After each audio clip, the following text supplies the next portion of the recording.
Wow, I'm live. Cool. So I am live. Cool. All right. So just so we're clear, my name is Paul. You can see my name says Paul Drennan, and I'm gonna cough. And I am from Australia. I'm going to be talking in an American accent, basically because I've had a fairly crappy day, and I kind of feel better if I talk American. Did I just say I'm going to talk Australian? Yeah. Um, so yeah. So basically, I'm going to start my talk and I'll probably get some smart aleck comments or whatever, but I just need to rant. I don't even know if this will go live or if this will attract anyone's attention or not, but I just need to rant. And I figure I could rant on Facebook, but I figure I can just rant to a bunch of strangers. That way you can't judge me and my friends don't need to know about it, I guess. But anyway, so anyway, I'm kind of, don't judge me for my accent either. I I'm kind of just disillusioned at the moment because basically, like the last 2 weeks, I've literally lost three people that we knew, three guys unrelated to each other, all have passed away, and it's just completely, very obviously very unfair, but also like it just makes me think about my own life and things like that because once you're dead, I mean, yeah, I believe that maybe that Jesus will return and all that stuff, but once you're dead, you kind of feel like, why did these people go before me? Not that I want to go, but you know what I mean. I feel like these people, why did they have to die? And it's not just that; it's also the fact that one day I'm going to die like the rest of us. And then what's going to happen then? Are people going to remember me, or am I just going to be this completely, like today I was out and I saw people talking and all that. And like they're oblivious to the fact that just yesterday, why my dad's cousin died. He was 84 and he had pneumonia. So it was kind of expected and it wasn't as tragic as it would have been a much younger person, but still the fact that these people die, and like my mom's 65, right, and then a guy that we knew, he died 2 weeks ago of a heart attack at 65. Mom's heart's fine, but we don't know. And then last Sunday, another guy that we knew died of like heart failure at age 87. I mean, by 87, you kind of expect that it's probably your time is probably up, but it's just really hard to kind of accept the world the way it is. As they would say on Curb Your Enthusiasm, the world's in shambles, and we really aren't doing much about it. I mean, there's really not much we can do. I mean, it's just, and the world's very depressing. There's nothing in the world that, I mean, I believe, and I have to believe that Jesus is going to make it right. I don't want to turn this into trying to change people's minds about religion or whatever, but everyone's got their own opinion. But I certainly think that, like, there's got to be more to life than this crap we endure in this human existence now. And I mean, fortunately, I live in Queensland, Australia, where there hasn't been too much COVID. We have been in lockdown a few times, mind you, but we've never got to the point. Well, we did last year get to the point where everything was locked down. It's a bit more easy breezy these days, but it's just very hard. And I guess it just comes down to I'm feeling very disillusioned by the world, and I haven't really had a chance to grieve properly. I really don't know how to grieve sometimes because am I justified getting angry that my dad's cousin, who was almost somewhat estranged, that he died? Um, and my dad told me that he saw his cousin die. And by that he meant that he saw his cousin just sleeping after he passed away from pneumonia. But to me, that's kind of an image I really find really almost macabre.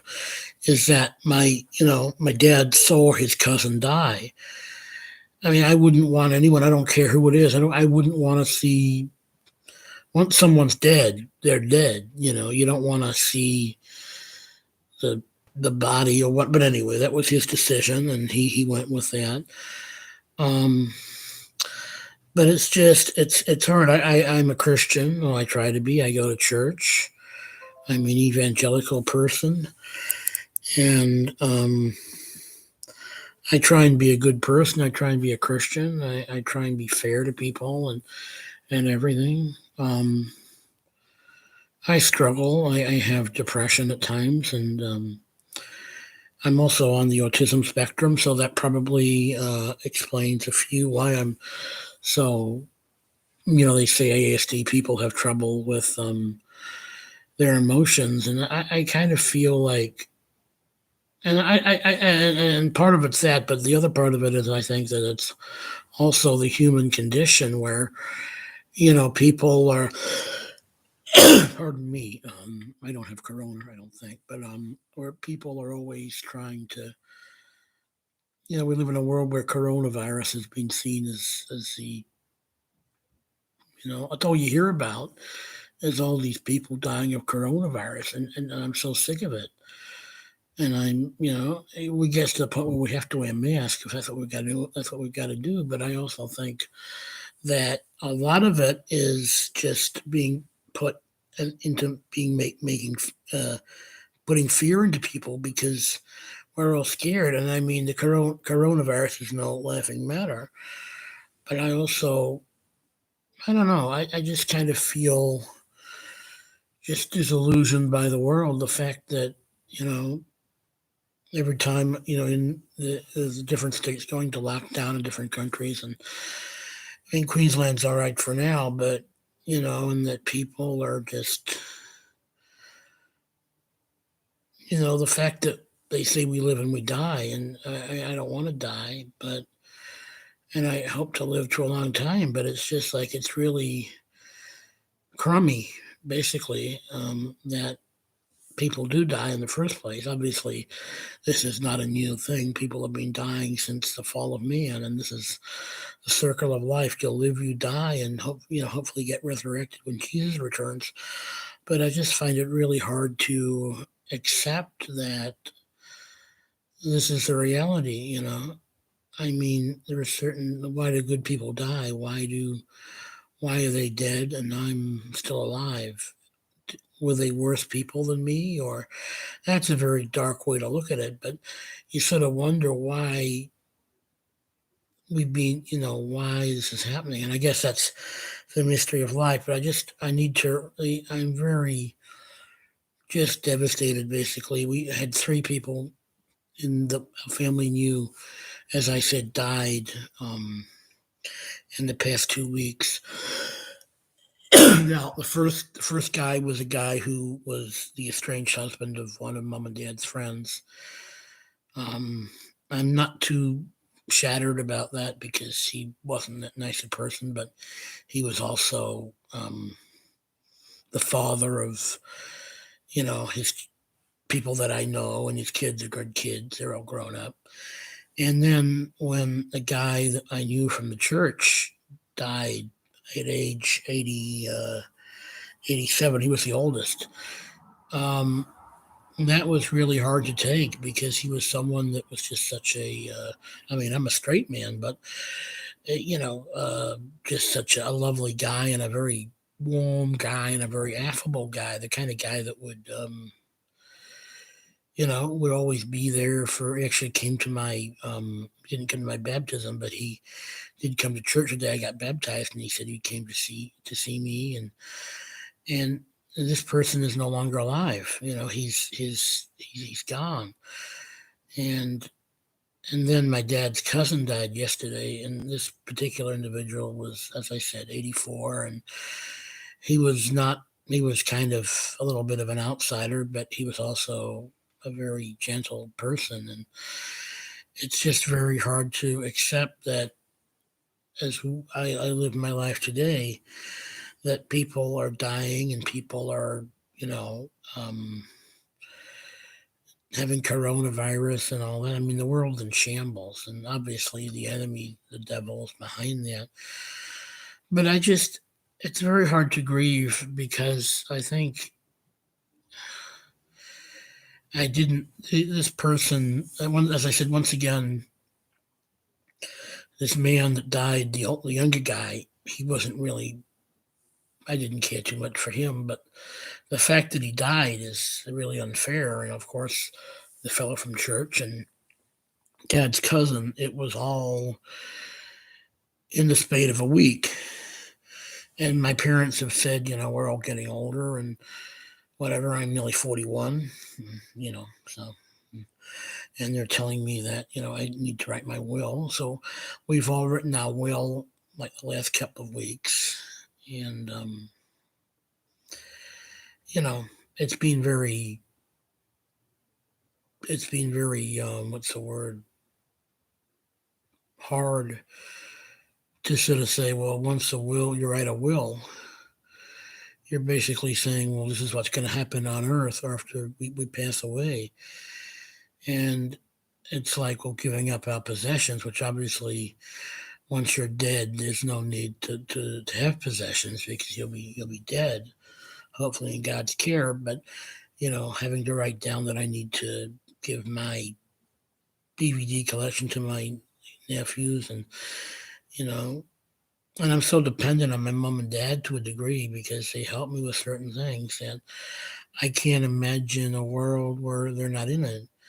And the grief, basically the grief that I'm feeling now for my dad's cousin and for the guy from church, um, and the other guy, it's nothing compared to the grief that I will face, or people will face when I pass away, or I will face when my mom and dad pass away. And I mean, I'm hoping that that day doesn't happen for a very long time, and I'm hoping that when when they die, I'll be in my 60s or something, and they'll be in their 90s or late 80s, and I'll be older and able to process it more. By the way, there's no reason that my parents should die anytime soon. They're in perfect health, but it just makes me think about the fact that life, once you pass away, your story's ended. I could die, and then the next day people could be out having a party or something, not because that I died, but because that's how the human condition is. People are like, oh yeah, he died, he was old, whatever, and then they just go about doing their things. But I guess I should concentrate on the fact that I am alive and all that, which is good. Being alive is great because it's being alive. And I've also been told I should look up some Bible verses or something, just for inspiration, which I will do. But I've just had the chance. I've been out all day, and it's been, you know, what it's like when you just, I don't know, if you just feel really overwhelmed, and if you're at work or whatever, and you don't really want to make a big scene because it's work, and you don't want people to kind of think you're being crummy or whatever. And when you get home, you just totally lose the plot and you totally go crazy. Well, that's pretty much how I feel today. I mean, I woke up this morning and I had to go. I went to church. I didn't have to go to church. I did go to church because that's what I enjoy doing, and I love my church family as well as my friends and my family. And so I went to church, and I had to catch the bus from a certain station to the city, and it was okay in the morning because there weren't that many people on, but this afternoon it was jam packed, and I just had a day where I withheld all my emotions, and I don't cry much, I don't cry. And usually, I mean, maybe it's a male thing that we don't want to, if something is annoying us, we kind of want to act all cool and stuff like that. I can't really change the fact that, my dad's cousin died or that the guy from church died. We can't change that. I can't change the fact that coronavirus is happening around the world. But it is it's a very sad indictment on our society that all you hear about today, most of the time, is like, oh, who died from coronavirus, or oh, that there's going to be another coronavirus case, or whatever. It's pretty much all we hear. We never hear about good things, and if we do, they're always tampered. Like Meghan Markle has a baby, but then it's tampered by the fact that you know her dad thinks she's a brat or whatever. And it's just it will be great when Jesus returns. I mean, none of us have seen Jesus. I mean, he hasn't returned to earth yet. But I've got to believe that there's got to be more to this life than what we, you know, um, go through now. I don't really feel like, I do believe, and I've got to believe it because having faith is really the only thing that keeps me going a lot of the time. And the good thing is, as what I personally, everyone's got a different opinion. Just ask Clint Eastwood, who isn't really a Christian or whatever, but like I believe that personally, I'm one of the Christians that believe that Jesus is going to return and he's going to make it right, and the world's going to be just so lovely when he returns, and he will. But we don't know when that will be. Will that be after I die? Will it be before I die? Will it be this? Will it be that? And it's just like, well, every day I wake up and I hope Jesus returns today, but obviously the world's got a lot more things have to happen. A lot of more people have got to turn to the Lord. So, Jesus will return one day. Now, I'm not afraid. I'm not afraid of dying. Is the thing. I believe that if it, but I am afraid. Put it this way: someone said to me, would you want to know the day that you? If someone said to you, you're going to die a certain day or whatever, would you want to know that day? And I don't know. In some ways, it would be a relief to know what day, so I didn't have to worry about it. It'd be like, well, okay, that's the day it's going to happen. But it would also make me, obsess over it, and then be like, well, if someone said to me, oh, you're definitely going to die on a certain day, I'd be obsessing over it, and then I wouldn't know if it was, you know, if it was to be real, I'd lose all focus on God and things like that. So I think we don't know when we're going to die. So I really don't want to know. And as I said, I hope to be around for a long time. In fact, I hope to still be around when Jesus, that would be an absolute delight to still be around when Jesus returns, if he returns in the next few years or whatever. I guess my point is basically that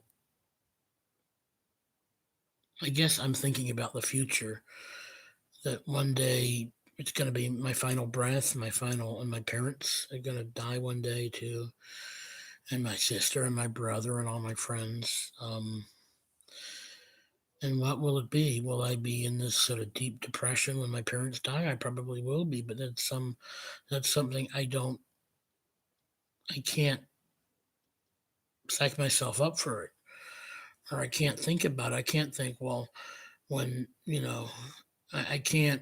In other words, the pain, the angst that I feel now because of the death of Roy and Alan, and not so much James, but Roy and Alan, the death of those two guys who are unrelated. Well, Alan is my dad's cousin, was my dad's cousin rather, and Roy was a guy from church. The grief I feel for people that are 40 years older than me, or even are they 40? Yeah, over 40 years older, twice my age, and then some. It'll be amplified when it happens to someone who I'm really, really close to.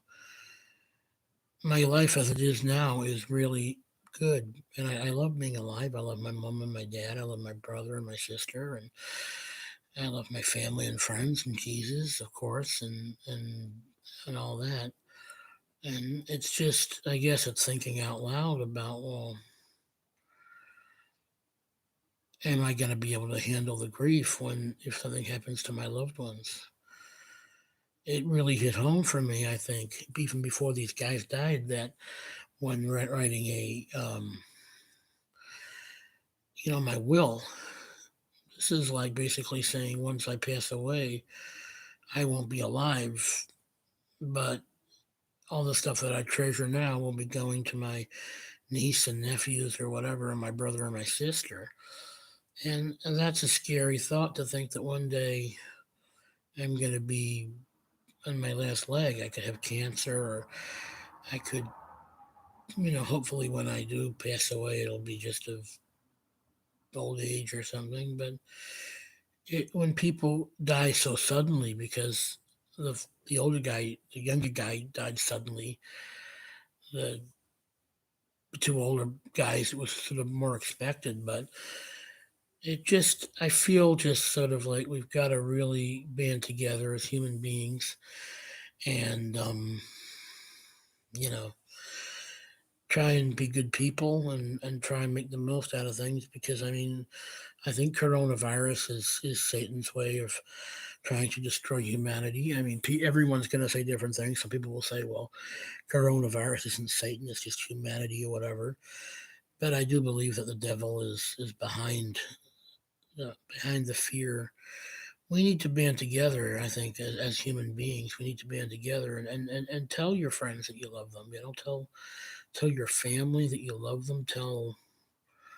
Maybe don't tell strangers, but really commit and be sure of who your family and friends are, because in this life we have people. You're going to meet different people. You're going to meet good people and bad people, and I think I've reached a point in my life where I know um, who my friends are and who my enemy. I don't know if I have any enemies, but I'm very fortunate in the fact that although some of my behavior is classified as Asperger's or whatever, here I am doing a completely autistic thing, which is telling the whole world my story. Um, I have a lot of solid friends. Um, Most of them are not on the spectrum, but they're still my friends. People like me because I'm a nice person, and I sometimes feel that as a human being, as human beings, we need to band together as one and really just embrace what we have. Embrace our what's right, my belly there. You're gonna see my belly, probably not. Embrace what we have and just really grief is not only a funny thing but an interesting thing because it affects everyone so differently. Um, you know, we again, it's scary in some ways not knowing when we're going to die because the grief. If I lost my family, it's the same grief that it'll be a lot worse than the grief I feel of these two older guys that died. And the other younger fellow too. But I just want to say that I thank the Lord for creating human beings, and I'd like to think that we should all band together and really fight against a common enemy, which is coronavirus and the devil. And I think that most people, even if they don't go to church or whatever, I, I really, I mean, there are probably extreme people that do worship the devil, but I really think, generally speaking, most people are agnostic or even if they don't believe in organized religion, they believe in a higher power or spiritual or whatever. Um, I try and get on with everyone as much as I can. Um, it is very hard to express grief, especially because you sort of realize, when someone dies, it just shatters your heart. And then you sort of look around and people are just going about their life totally oblivious. And why should they acknowledge the fact that someone's died? Because they don't know the person, they're not connected to it. So I am basically I am grieving, these lives that are lost. But I'm also very thankful for my own, and I know that,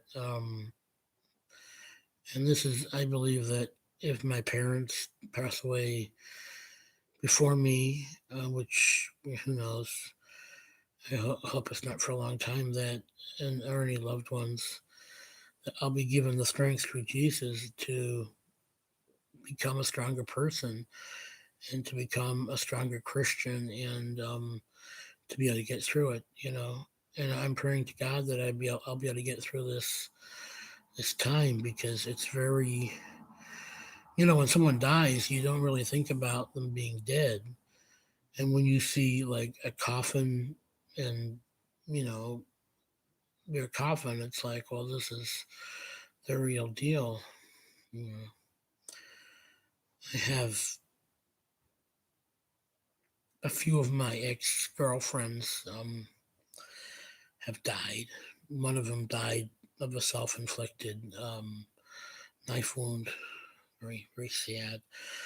Um, she had epilepsy and depression, and I believe she cut herself to death, which is just absolutely heartbreaking. We weren't dating at the time, but I found out about it, and another one died of asthma, and you know, it's just very. And then I often think about heaven. My vision, my version of heaven, has changed a lot since I was a little boy. I mean, I really, we really don't know what happens when a person dies. Does they say their soul goes to be with Jesus or the devil, depending on how they live their life. And I'm pretty confident all of my loved ones have gone. Even my friend that committed suicide would be with Jesus because he has pity on those that are struggling. But then I think, well, are they really dead? Or, I mean, are they sleeping? Or are they sleeping and just their souls gone to a better place? Because I feel like when we're like in a really good frame of mind and we're thinking good thoughts and thinking about God or whatever, that kind of is like our souls with Jesus. If we're really feeling just completely mentally sane and all that stuff. Pardon me. Maybe I'm overanalyzing things, like Fraser Crane and the show Frasier, Chelsea Grammer. But I do wonder.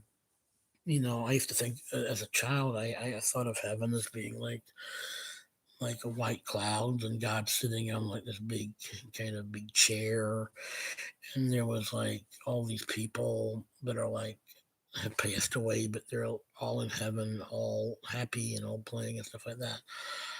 But now I kind of think that heaven is going to be what the world will be like when Jesus returns. But I guess we'll find out from those that have died, like where exactly they went, where their soul went. Um, because it is a mystery, and there's so many people that I know that have died. My grandparents, obviously, and um, just people from church, and my ex girlfriends are, two of them. One died of self inflicted wounds. The other one died of asthma. Uh, and they were only in their one was 24. The other one was 34. So yeah, I often wonder what is going to become of these people. What they're going through now. Are they to the reality is to look at my ex partners who was once alive, obviously, and to look at her gravestone. She was cremated actually, but her remains or whatever, her ashes, the crematorium, and to know that this is a this it's it this was a human being. This is someone that I knew, someone that I loved to a degree. Um, to know that what they are now are just ashes. Um, it's very hard. It's hard to accept that she died of her own hand, and that is one of the hardest realities. Just, I mean, she had epilepsy as well, and I always used to say that she died of epilepsy because that was the easier way to think of it. That she died of a seizure, but the reality was she died from depression as well, and she died after cutting herself, which is just absolutely, you know, it's absolutely devastating. You know that people can give up a life. So, and I think, well, when my time comes, are people going to grieve me? I'm sure they will, but I cannot prepare myself for the grief I will feel when my loved ones go. It's hard enough grieving those that weren't actually related, that we just knew through church or through family and friends or whatever. And it is very hard to accept that. And I think that I want to do the best thing in my life, and I want to be, you know, I want to be the best person that I can be. Um, I had a pretty shitty day today. I really did. It's a shitty day because you do things which you ordinarily wouldn't do, and you feel a lot of guilt afterwards. At least I do. Um, I borrowed money from a friend of mine, which I hate borrowing money because, well, it's borrowing money. Um, he gave me $20, and I'll pay him back and all that. It's all good, but I just feel kind of crummy when I don't really need the money, but it was just, I felt kind of like I hadn't let it all out. There was this woman who was a friend of my sister's, and she died, you know, in 2007 from being hit by a truck. And I mean, she did nothing to deserve going out that early. And then we've had a 15-year-old girl that died of asthma, and it's just so unfair and unjust, and it makes me realize that there's so much grief that in life we're so busy living that we don't think about, you know, the other side of it.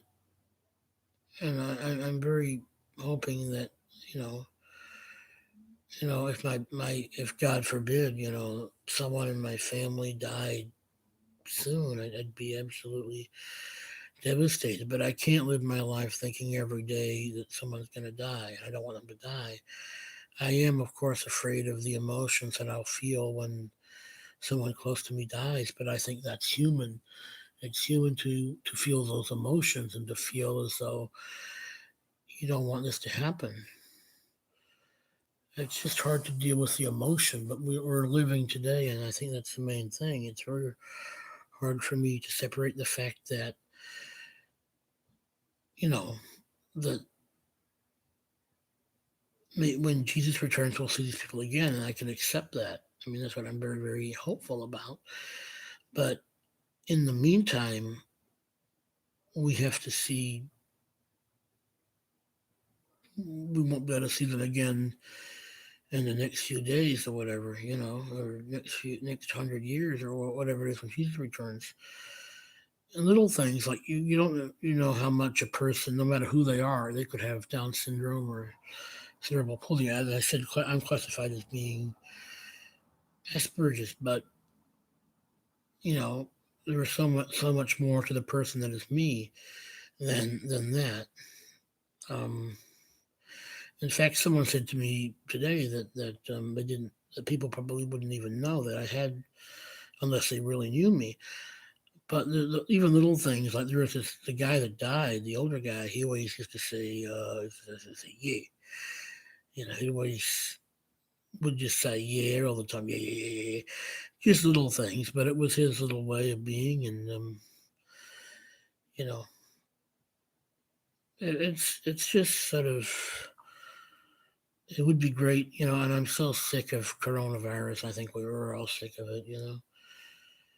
But life's looking up. Life's looking up. I've got a good friend, a good female friend, and she's a little bit older, but Yeah. Well, she's not my girlfriend, but she's a good friend. I've got a lot of solid friends in church and the family, and you know, there was the funeral for the older guys that died, and I'll be going to that later this week. It's funny. It's interesting because God's never changed. The Lord's never changed. He's always been a fair God, a just God. And sometimes we wonder, well, why does He allow this to happen? Well, He doesn't allow it to happen. It's the fall of man, which has been the way it's been, since Adam and Eve, which basically means that if Adam and Eve hadn't sinned, the world would be a totally different place, and there wouldn't be any sin, or there wouldn't be any anger or whatever. But obviously, when Adam and Eve, sinned, it did wreck humanity. So, because of the fallen world, we're going to live and we're going to die. And my kind of big quandary is, well, what happens? What is the point of death? Is that where we kind of get our souls renewed, so when we're resurrected, we'll be even better people or something? Because if God knows everything, He knows when. And I don't necessarily think that if a person dies before me that they had a worse life than me or whatever. I believe that as a Christian, I hate to think that I would die from being stabbed or being murdered by another person. I think it's more likely that I'll die of cancer. I don't want to get cancer, but of something like that, rather than getting into a fight with someone. But I guess we're living today, and my parents are still here, and that's great. Um, and we got to just make the most of it. I think even if my parents did pass away, which we're all gonna probably go sometime, that I'd be able to handle it eventually, gradually. I think it's something where it's the initial shock. I think that's the initial shock of finding out that someone's gone. As I said, writing my will was very confronting, because it's a will and it's basically saying what I want to happen when I passed away. And at 40, I'm not ready to pass away yet. And I take for granted so many things. And I know that if anything happened to my family, those realities would not be as they are today. Um, but I just pray for, I'm very thankful. And I guess we just have to just deal with things and not worry too much. Because I think, whatever happens, God's in charge. And even if a tragedy happens, God will be there, and He will see us through it. My parents are in very, very good shape. I got a few new DVDs today too, so that's pretty cool. So yeah, and that's my talk, and I feel a little bit better. I just, it's hard to accept that people die, and it's hard to accept coronavirus. Fortunately, I don't have coronavirus, and fortunately, I'm not dead. But it is hard to accept the world is in such shambles, and that's why God's going to make it right. And I know that whatever happens, it'll work out. So I just treasure the time I have with everyone. And, you know, I don't want to think about the grief that I'll feel when my loved ones die. Um, we don't know the future. Jesus could return and we may never die. But if it happens, my parents are still relatively young, so it may not happen for another 30 years. Um, well, they could, and, you know, there's no reason that I should check out anytime soon either. So I thank you all for listening, and I'm just, you know, I do feel sad that these people died, but I also know there's a lot of life to be lived. So I live in the hope that I will see these people that have passed away again. And I've got really sore legs too. All right, so that's my talk. I feel a bit better now. Hope everyone has had a good day. All right, take care and bye.